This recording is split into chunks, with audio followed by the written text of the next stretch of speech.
So let's look at the preferred method of mobilizing a flap for an extraction of a premolar.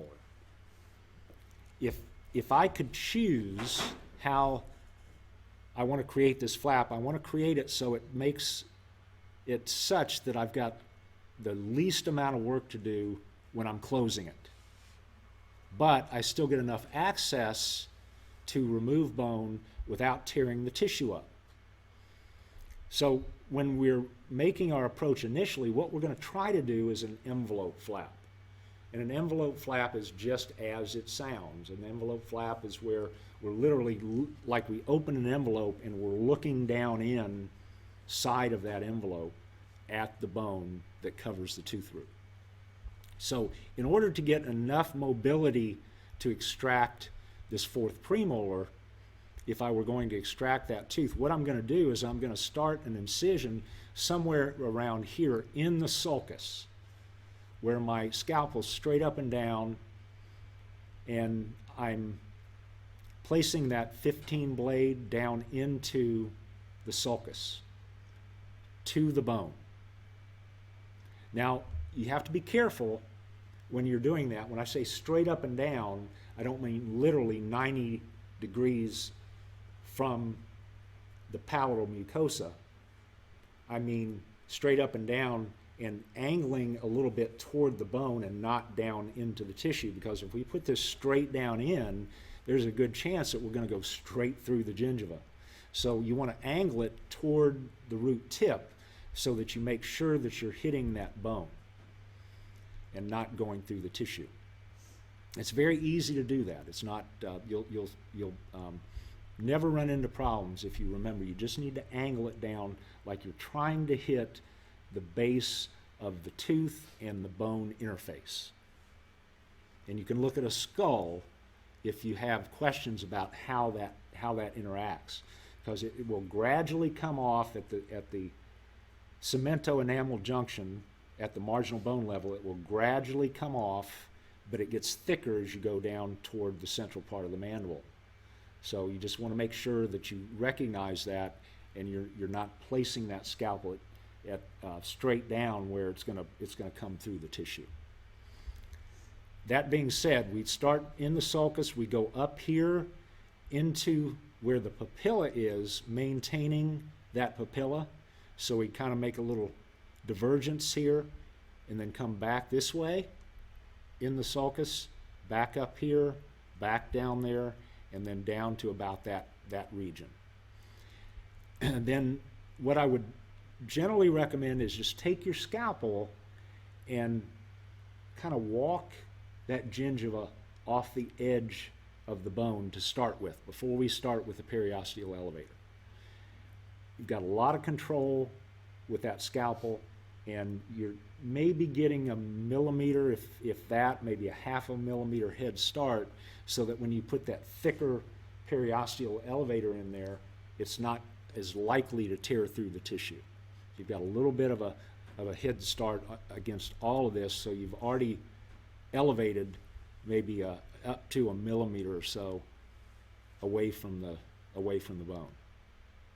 Then once you do that, you can take your periosteal elevator, go down below this mucogingival line, and then all of this tissue is not firmly attached, and you can feel that luxator, or that periosteal elevator, as it breaks that chasm between the attached gingiva and the unattached gingiva, and it will be much easier. You can feel that when it just kind of breaks through that attached gingiva, and then you can get a little bit more aggressive with it. So what we're essentially doing is creating a little window where we're dropping that gingiva down maybe about that far, so that we can get our burr beyond that to remove the vestibular bone and create some little grooves here. The depth at which you want to go depends on what the tooth looks like radiographically in general. Now, if I take an x-ray of this and I see that there's ankylosis and there's tooth resorption, I'm either going to do a mesial or a distal envelope, or a vertical releasing incision in order to get access and not even try to do an envelope flap, because I know I'm going to have to go deep apically to remove bone to even think about getting that root out. So this would be ideal, but you're not always going to be able to do that based on what you see radiographically. If it's a young cat and this is a fractured tooth, or it's an early tooth resorption and you've got a nice periodontal ligament space, there's going to be a good chance that you're going to be able to remove that without having to get all the way to the apex. But not always. Sometimes you'll still have problems. Sometimes you'll fracture a root trying to do an envelope, and then you'll have to do a vertical releasing incision. So let's say we attempt to do an envelope flap on this fourth premolar and we don't succeed. We end up fracturing this mesial root here. We get the distal root out okay, but the mesial root we fracture, and we've still got about a millimeter and a half of root tip there at the apex.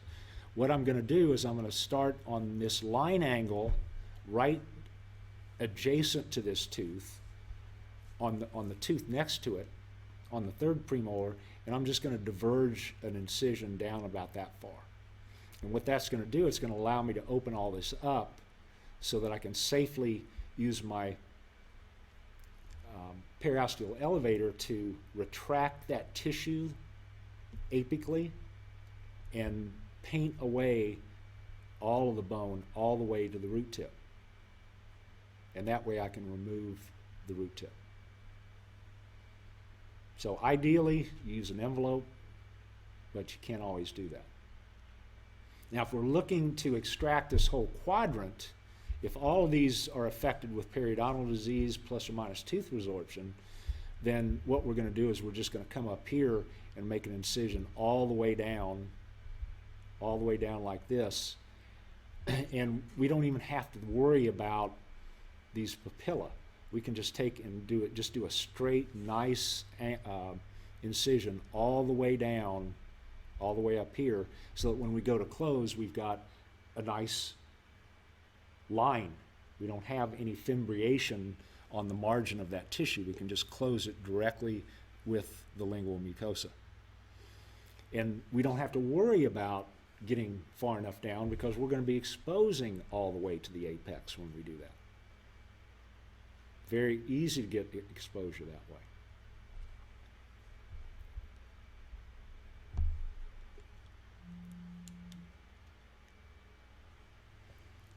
With the maxillary teeth, we always do a vertical releasing incision for the fourth premolar and for the maxillary canine tooth. The vertical releasing incision for this tooth would be up here, and then we'd carry this incision back to this area. It's easier for these premolars versus the mandible to do envelope flaps because there's not a lot of thick cortical bone around those roots. It's more of a cancellous bone. So this is a much easier extraction than would be the fourth premolar in the mandible. So almost always with this tooth we can do an envelope flap, and it doesn't even have to be that big of an envelope flap. All we want is enough to section that tooth without grabbing that gingiva. So we really just kind of lift it off and away so that we can use our periosteal elevator to keep it retracted while we take our crosscut burr and go and section this tooth. And we'll show exactly how to extract this tooth in a little video shortly. One piece of anatomy that you need to realize when we're doing extractions is on this fourth premolar, on the distal root, there's a piece of fibrous ligament that attaches to the bone right next to the distal root on that fourth premolar.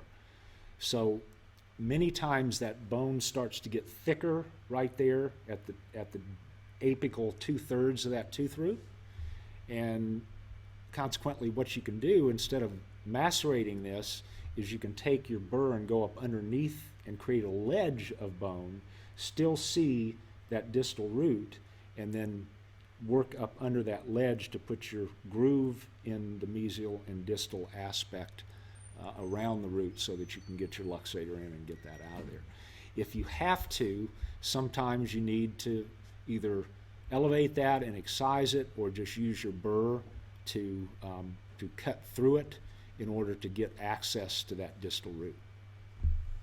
But you'll encounter that. Here's that little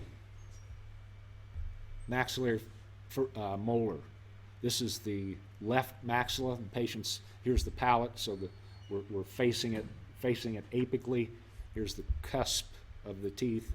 And so with this tooth, when we're extracting this, this is one of those simple extractions where all we do is place our luxator in here, and we can actually use it kind of against that tooth to lever it out of its alveolus.